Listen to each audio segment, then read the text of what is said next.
Good Thursday morning. It's January 6th, 2022. I'm Guy McPherson of Nature Bats Last. You can find Nature Bats Last at guymcpherson.com. I would recommend you go there to see the links to and then follow those links to the two papers I'm going to present today. One is from the Boston Globe, a corporate media outlet. The other is from Climate, an open access peer-reviewed journal. So if you want to make sure I'm representing the information clearly and correctly, then you can go to those two links. All right, the headline from the Boston Globe on December 30th, 2021, New England is warming faster than the rest of the planet, new study finds. Here's the lead. New England is warming significantly faster than global average temperatures, and that rate is expected to accelerate as more greenhouse gases are pumped into the atmosphere and dangerous cycles of warming exacerbate climate change, according to a new study. And the new study is, of course, the one in the journal Climate. Next paragraph, the authors of the scientific paper, which was published in the most recent edition of the journal Climate, analyzed temperature data over more than a century across the 6 New England states and documented how winters are becoming shorter and summers longer, jeopardizing much of the region's unique ecology, economy, and cultural heritage. Not to mention endangering the region's habitat for human animals. Just to be clear, I didn't move to Belize to extend my run on the planet. That's the worst place to go during a rapidly heating event, such as the one we're in right now, underlying the ongoing mass extinction event. I also didn't move to Vermont to escape abrupt climate change or to extend my run in the midst of a mass extinction event. We moved here for a variety of reasons, and none of them have anything to do with extending our run on the planet. Rather, they have to do with extending the time we enjoy on the planet, interacting with people we appreciate on this planet. Okay, so back to the paper in the Boston Globe. Their findings, referring to the authors of this paper, their findings were underscored this year in Greater Boston, which is on track to having the warmest year on record since 1900, according to data compiled by the National Oceanic and Atmospheric Administration, NOAA. Skipping a paragraph or two, between 1900 and 2020, and so it's kind of interesting that this paper doesn't refer to the 1750 baseline, but instead goes back to 1900, and I suspect that's because there are very solid data for the New England region going back to 1900, and it gets a little sketchier, especially on a state-by-state basis, to go back the previous 150 years. Between 1900 and 2020, New England warmed an average of 1.83 degrees Celsius. So bear in mind, this ignores the first 150 years of the Industrial Revolution. While temperatures on the rest of the planet rose an average of 1.14 degrees Celsius, the study found, which is considerably lower than Andrew Glickson reported in his 2020 book, The Event Horizon. Within the first 40 pages, he described how the planet has warmed more than 2 degrees C, which I suspect is more accurate than this paper, but this is a point of reference in any event. Nearly all of the warming has occurred since the 1960s, and this is a consistent finding amongst research projects, as the burning of more fossil fuels resulted in more heat trapping carbon dioxide and methane in the atmosphere, not to mention more than 40 other greenhouse gases. Skipping a paragraph or two, the warming in the region already has exceeded a threshold set by the Paris Climate Accord, in which nearly 200 nations agreed to cut their emissions in an effort to limit global warming to 1.5 degrees Celsius. And of course, as I've pointed out, the world has exceeded that 1.5 degrees C and has exceeded the 2 degrees C that was supposed to be the dangerous tipping point.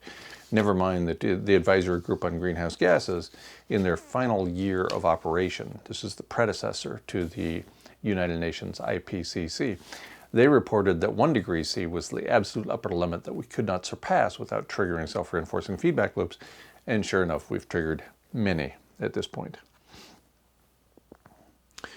Stephen Young, the lead author on this paper, from among only two authors, he's a professor of environmental sustainability at Salem State University, the lead author of this paper, and he says, quote, "We have a daunting task ahead to stabilize our global temperatures."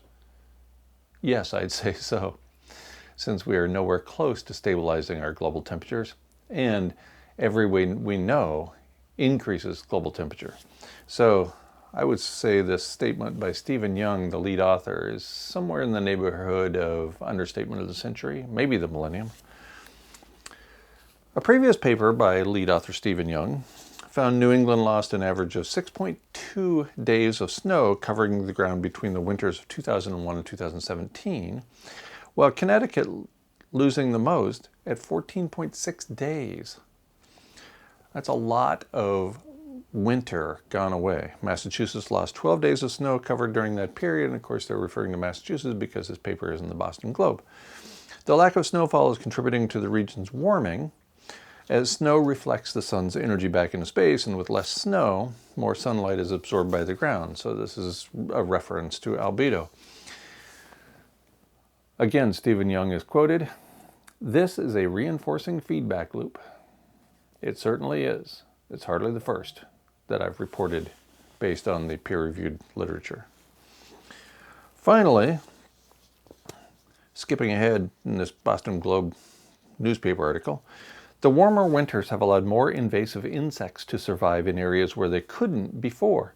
For example, tree pests such as the hemlock woolly adelgid and emerald ash borer are expanding their ranges throughout New England, decimating forests in their path, while deer ticks are thriving, killing moose and increasing the prevalence of Lyme disease. I pointed out that this was one likely outcome of planetary warming, focusing specifically on Lyme disease and the deer tick in my classes more than 30 years ago. So this is not any particular surprise that one of the outcomes of increased planetary warming is increased biological activity by things like pests. The bottom line from Stephen Young, again, lead author of the paper, "We still have the ability to mitigate the worst of climate change, but we have to act urgently." Really? How? What do you think, Dr. Young? How should we proceed with urgency? Now, I'm a huge fan of living with urgency, but that's a personal choice. That's something we do as individuals, given how little time we have left. I know of no way to cool the planet or even stabilize the planet short of the mere reflection framework that I pointed out many times in this space before, and I just don't see the support for that project coming together in time. Maybe I'm just a pessimist. All right, going now to the peer-reviewed journal in climate. Again, it's an open access paper, so you can click on the link and it'll take you to the full paper. You can read it to see if you reach the same conclusions that I do. The paper is titled "Overall Warming with Reduced Seasonality, Temperature Change in New England, USA, 1900 to 2020. It was published December 6th, 2021. I'm just going to read a couple of lines from the abstract. The first line, "The ecology, economy, and cultural heritage of New England is grounded in its seasonal climate, and this seasonality is now changing as the world warms due to human activity." Indeed, that's a pretty accurate description of what's going on planet-wide, not merely in New England.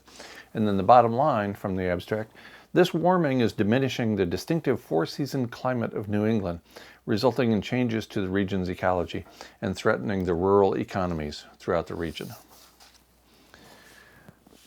I've only lived in New England for about 9 months now, and I spent most of my academic career in Tucson, Arizona, in southern Arizona in the United States. And there, shortly after I arrived in 1989, one of my colleagues pointed out that Tucson has a 2-season climate.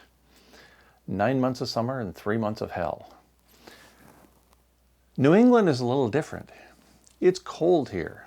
There's 2 days of summer and no days of hell, and it's a really cold place. But, as pointed out in this peer-reviewed open access paper, the climate is getting warmer. The entire region is warming up faster than the rest of the planet, and that's cause for significant concern for people in this region, or at least a cause to live with greater urgency, to live with greater urgency, to live with greater love for the people around you and for the planet itself.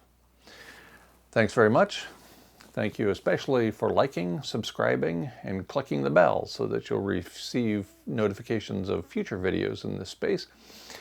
And for as little as 99 cents a month, you can become a member of the Nature Bats Last YouTube channel. We'll try to put together another one of these videos in about a week. Stay tuned for that, and thanks for watching.